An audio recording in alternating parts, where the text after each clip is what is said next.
très difficile à vivre. Sur ce plan, un jour, en 1948, les Nations Unies ont fait le plus beau cadeau, le plus fantastique cadeau que les Nations Unies pouvaient faire à l'humanité, qui s'appelle la Déclaration universelle des droits de l'homme. Ce sont 30 articles, très souvent rébarbatifs, il est vrai.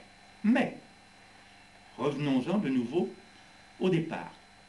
Cet article premier dit, et là la plupart de l'auditeur pourrait le comprendre, tous les êtres humains naissent libres et égaux en dignité et en droit. Alors là, on est en plein juridique. En dignité. Expliquez-moi la dignité. Et c'est une petite fille de 10 ans, en Belgique, qui m'en a donné la meilleure description. Nous discutions, ou je discute avec une classe, d'une vingtaine d'enfants, et je voulais leur faire dire ce qu'ils ressentaient au travers de ce mot dignité. Et elle me dit tout à coup, monsieur, si je vous ai bien compris, la dignité, c'est être propre dedans et dehors et le rester. Et le rester.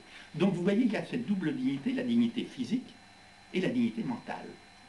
Et dans nos pays démocratiques, on n'est pas trop laxiste vis-à-vis de la dignité mentale. On se trouve toujours des raisons pour ne pas faire ou pour excuser. J'admets qu'on ne le fasse pas toujours. J'admets qu'on excuse. Mais attention, conséquent, n'allons pas trop loin dans ce laxisme, parce qu'à ce moment-là, ce ne sont plus les droits de l'homme. C'est le droit du désordre, c'est le droit de n'importe quoi. Alors, je n'ai pas terminé avec cet article premier, qui est pour moi la clé de voûte de tout le reste. Après la dignité, ils sont doués de conscience et de raison, et doivent agir les uns envers les autres, et là, la chute est formidable, et doivent agir les uns envers les autres dans un esprit de fraternité. Il n'y a pas de blanc, il n'y a pas de noir, il n'y a pas de français, il n'y a pas d'africain, il n'y a pas de jaune, il n'y a pas de rouge, il y a des frères. Enfin, les Nations Unies ont été la première organisation internationale officielle à faire, apparemment sans le savoir, de l'ingérence. Car nous sommes frères. Et au travers de cette ingérence, que font les États? Rien. Que font les médias? Rien.